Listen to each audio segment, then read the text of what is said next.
세계에서 가장 높은 히말라야 산맥 깊은 골짜기에는 할단새라고 하는 전설 속의 새가 살았다고 합니다. 이 새는 둥지도 없이 이 나무 저 나무 옮겨 다니면서 사는데, 히말라야에 매섭고 혹독한 밤이 찾아오게 되면 할단새는 추위에 떨면서 고통의 밤을 보내게 된다고 합니다. 때로는 다른 새들이 사는 둥지를 기웃거리면서 여기저기 헤매 보이지만, 그러나 아무도 자기의 둥지를 내어주려고 하지 않습니다. 그래서 할단새는 목이 터져라 밤새 운다고 합니다. 내일은 집지어리, 내일은 집지어리. 그런데 히말라야에 아침이 찾아오면 따뜻한 햇살은 지난밤의 매서운 추위의 기억을 잊게 만듭니다. 할단새는 다시 지난밤의 굳은 결심은 잊어버리고 즐겁게 그 한낮을 보내다가 또다시 밤의 혹독한 추위가 시작되면 그는 또다시 결심하며 웁니다. 내일은 집지어리, 내일은 집지어리. 결국 이 할단새는 히말라야의 그 매서운 추위를 이기지 못하고 히말라야의 전설 속에만 남아있는 새가 되어버리고 말았다고 합니다. 여러분, 2024년 새해 어떤 결심을 가지고 한 해를 시작하고 계십니까?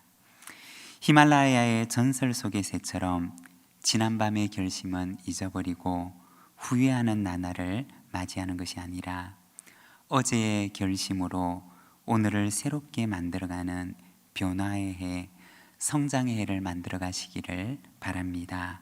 풍성한 은혜가 이 한 해 가득하게 될 줄로 믿습니다. 오늘은 누가복음 4장 말씀을 통해서 광야, 시험과 충만의 땅이라는 제목을 가지고 오늘 말씀을 함께 묵상하고자 합니다. 오늘 본문 1절과 2절의 말씀을 보게 되면, 예수께서 성령의 충만함을 입어 요단강에서 돌아오사 광야에서 40일 동안 성령에게 이끌리시며 마귀에게 시험을 받으시더라. 이 모든 날에 아무것도 잡수지 아니하시니 날수가 다함에 줄이신지라. 오늘 말씀에 보면 예수님께서 공생애를 시작하시기 전에 성령에게 이끌리어 마귀에게 시험을 받으러 광야로 가신 모습을 보여주십니다. 성경에 보면 간혹 이 광야에 대한 이야기들이 등장하는 것을 보게 됩니다. 광야는 어떤 곳일까요? 성경에서 말하는 광야는 하나님의 백성을 시련케 하는 장소일 뿐만 아니라 하나님의 백성이 하나님과 함께 깊은 사랑을 나누는 장소이기도 합니다. 이 광야에서 이스라엘 백성들은 하나님이 어떤 분인지를 알게 됩니다. 그리고 이 광야에서 이스라엘 백성들은 자신들을 먹이시고 입히시는 하나님의 사랑을 경험하게 됩니다. 마치 젖먹이는 아이를 기르는 부모처럼 하나님께서 이곳에서 이스라엘 백성들을 양육하시고 교육하시고 훈련하시는 것입니다. 하나님께서는 이스라엘 백성들을 약속의 땅으로 인도하시기 전에 먼저 광야로 인도하십니다.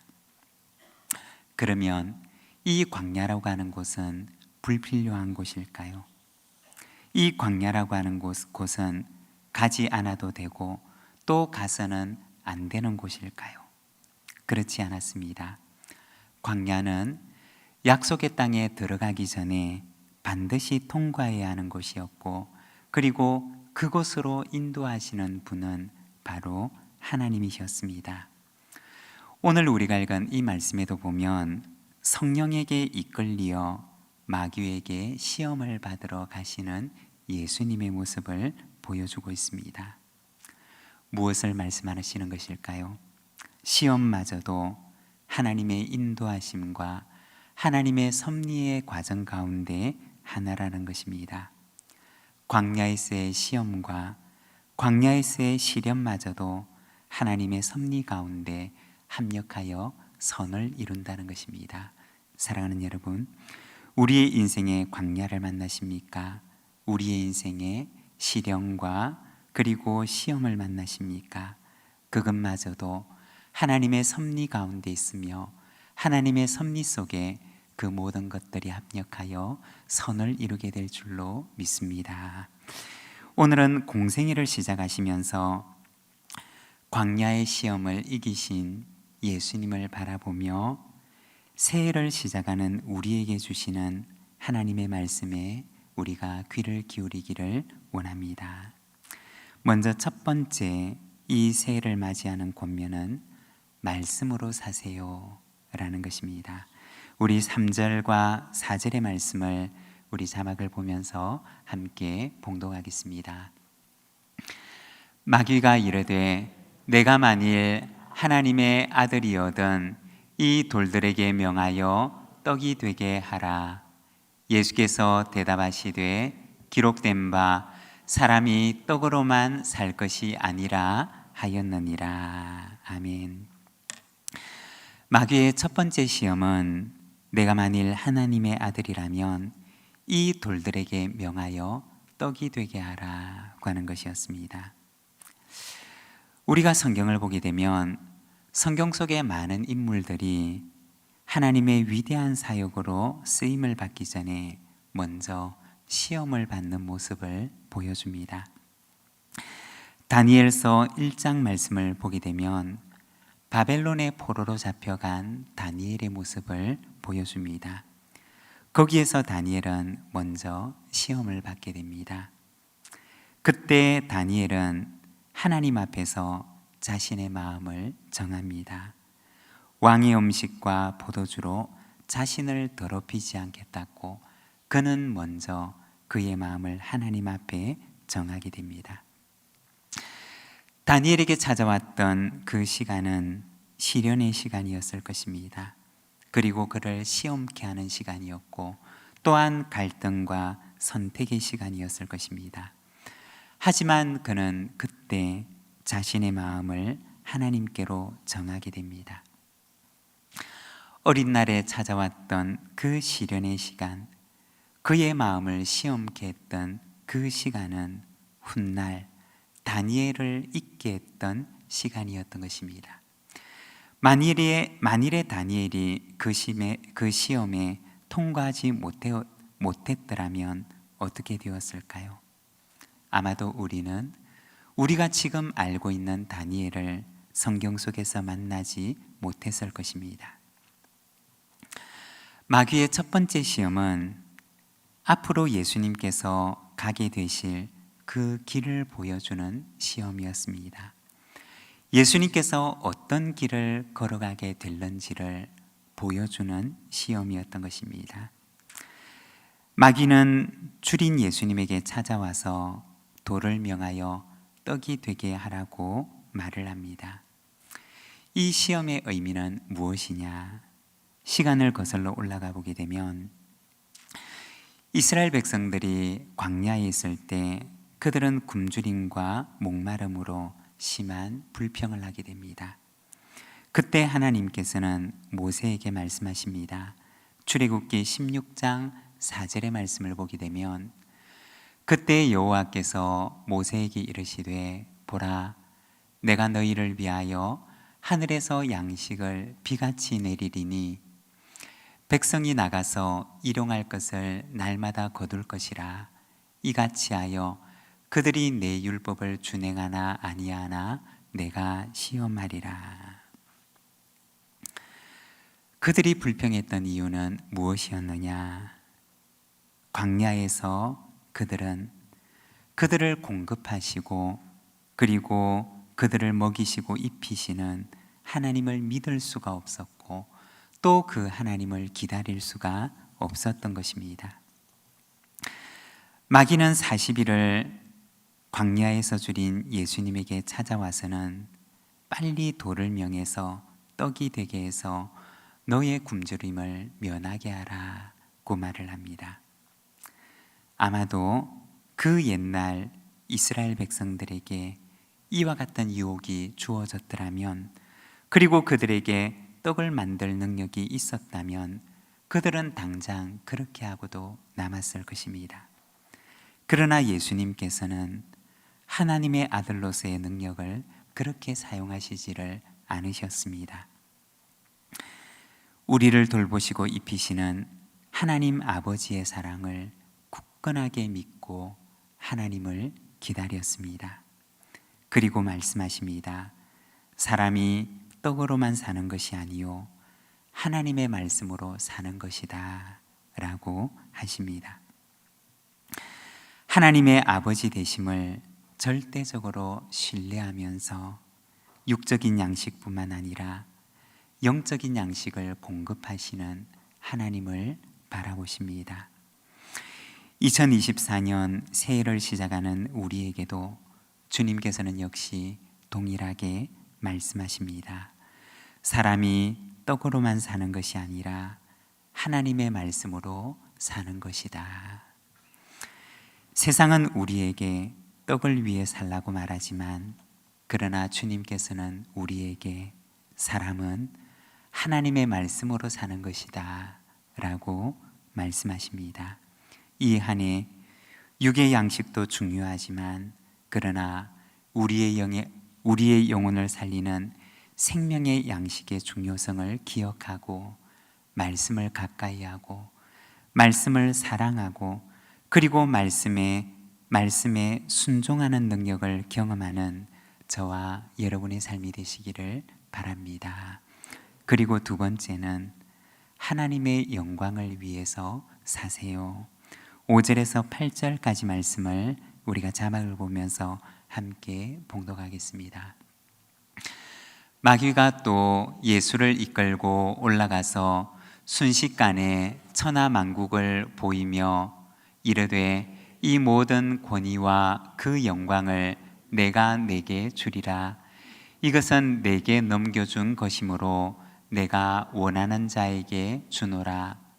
그러므로 내가 만일 내게 절하면 다 내 것이 되리라. 예수께서 대답하여 이르시되 기록된 바 주 너의 하나님께 경배하고 다만 그를 섬기라 하였느니라. 아멘. 마귀는 다시 예수님을 이끌고 높은 곳으로 갑니다. 그리고 천하만국의 영광을 보여줍니다. 이어 말하기를 내가 이것을 다 너에게 주겠다라고 합니다. 얼마나 달콤하고 얼마나 황홀한 유혹을 했는지 모릅니다. 그러나 예수님께서는 마귀의 이 두 번째 유혹도 받아들이지를 않습니다. 8절에 보면 기록된 바 주 너의 하나님께 경배하고 다만 그를 섬기라 하였느니라 고 대답을 하십니다. 마귀의 유혹은 무엇이었을까요? 그것은 십자가 없는 영광을 받으라는 유혹이었습니다. 고난이 없는 영광을 취하라고 하는 유혹이었습니다. 그러나 주님께서는 마귀의 유혹을 물리치고서는 주님께서 걸어가야 하는 길을 걸어가십니다. 섬김의 길을 걸어가시고 고난의 길을 걸어가시고 십자가의 길을 걸어가시고 그 십자가의 길 끝에 있는 하나님의 영광의 길을 걸어가십니다. 시험이란 무엇이냐? 그것은 내가 가야 하는 길을 가지 못하게 하는 것입니다. 내가 있어야 하는 자리에 있지 못하게 하는 것입니다. 사탄은 언제나 우리를 시험합니다. 내가 가야 할 길을 가지 못하게 하고 내가 있어야 하는 자리에 있지 못하게 하고 내가 가야 하는 그 길과는 다른 또 다른 길을 가도록 우리를 유혹합니다. 그러면 내가 가야 하는 길은 무엇이냐? 그것은 주님께서 가신 길입니다. 주님께서 가신 길, 그 길이 바로 우리가 가야 할 길이고 내가 가야 할 길이며 그리고 주님께서 가신 그 길을 뒤따라가는 것, 그것이 바로 우리 앞에 놓여져 있는 길입니다. 헨리 나우엔의 책 가운데 세상의 길, 그리스도의 길이라고 하는 책이 있습니다. 거기에 보면 세상의 길과 그리스도의 길을 대비합니다. 세상의 길은 어떤 길이냐? 그 길은 상향성의 길입니다. 자기 이름을 내고 싶어하고, 그리고 세상에서 힘을 가지고 싶어하고, 그리고 높은 곳을 향해 올라가기를 원하는 상향성의 길입니다. 인간의 본성의 길이고, 우리 마음속 누구에게나 있는 욕망의 길입니다. 그리고 그 길은 바로 인간이 걸어가는 인간의 길입니다. 그런데 하나님의 길, 그리스도의 길은 어떤 길이냐? 그것과는 반대로 낮아짐의 길이고, 무력함의 길이고, 섬김의 길이고, 또한 하향성의 길입니다. 사탄은 오늘도 우리를 유혹하고 시험합니다. 우리가 가야만 하는 그 길을 가지 못하도록 하고, 우리에게 다른 길로 가자, 세상의 길로 가자, 우리를 유혹합니다. 사랑하는 여러분, 예수님처럼 세상의 유혹을 뒤로하고 예수님께서 걸어가신 그 길을 따라 그리스도의 길을 걷는 자가 되시기를 바랍니다. 그 길 끝에는, 그리스도의 길 끝에는 영원한 참된 하나님의 영광의 길이 기다리고 있는 줄로 믿습니다. 그리고 세 번째는 시험에 들지 맙시다. 9절에서 12절까지 말씀을 우리가 함께 봉독하겠습니다. 또 이끌고 예루살렘으로 가서 성전 꼭대기에 세우고 이르되, 내가 만일 하나님의 아들이거든 여기서 뛰어내리라. 기록되었으되 하나님이 너를 위하여 그 사자들을 명하사 너를 지키게 하시리라 하였고, 또한 그들이 손으로 너를 받들어 내 발이 돌에 부딪히지 않게 하시리라 하였느니라. 예수께서 대답하여 이르시되 주 너의 하나님을 시험하지 말라 하였느니라. 아멘. 이번에는 마귀가 예수님을 데리고 성전 꼭대기로 올라갑니다. 그리고 거기에서 뛰어내리라고 말합니다. 아마도 마귀가 예수님을 서게 했던 곳은 성전의 동쪽 한 모퉁이였을 것입니다. 예루살렘 성전의 동쪽에는 기드론 골짜기라고 하는 깊은 골짜기가 위치해 있습니다. 마귀는 예수님을 바로 그곳에 세우고는 거기에서 뛰어내릴 것을 말합니다. 그러고는 당신이 만일 하나님의 아들이라면 하나님이 천사들을 보내서 당신을 지켜줄 것입니다 라고 말을 합니다. 얼마나 그럴듯하고 얼마나 합리적인 이야기처럼 들립니까? 그런데 우리가 다시 생각해 보면, 그렇다면 만일에 하나님께서 지켜주시지 않는다면, 해를 입도록 보호해 주시지 않으신다면, 그리고 만일에 하나님께서 예수님을 죽음으로부터 보호해 주시지 않는다면, 하나님께서 예수님을 사랑하는 것이 아니고 예수님은 하나님의 아들이 아닌 것일까요? 하나님의 사랑은 어떤 사랑이냐? 비록 해를 입고 죽음에 이른다 할지라도 죽음 너머에서도 영원히 사랑하시고 영원히 함께 하시는 사랑입니다. 예수님께서는 십자가 위에서 해를 입으십니다. 그리고 죽음에 던져지십니다. 그러나 그 순간에도 예수님께서는 성부 하나님을 신뢰하셨고, 그 순간에도 예수님께서는 성부 하나님과 깊은 사랑의 연합으로 하나됨을 이루고 계셨습니다. 해를 당하시고 죽음에 이르셨지만 그러나 그것이 하나님을 향한 신뢰와 사랑을 깨뜨릴 수가 없었던 것입니다. 예수님께서는 마귀에게 주 너의 하나님을 시험하지 말라고 하시면서 그 시험을 이기십니다. 13절에 보면 마귀가 모든 시험을 다 한 후에 얼마 동안 떠나니라고 말씀을 합니다. 시험을 이기셨지만 그러나 또다시 시험이 찾아오게 될 것임을 암시해 주는 말입니다. 그러나 예수님께서는 광야에서도 시험을 받으셨지만 그러나 앞으로 찾아오는 그 모든 시험마저 예수님께서는 마지막까지 승리하십니다.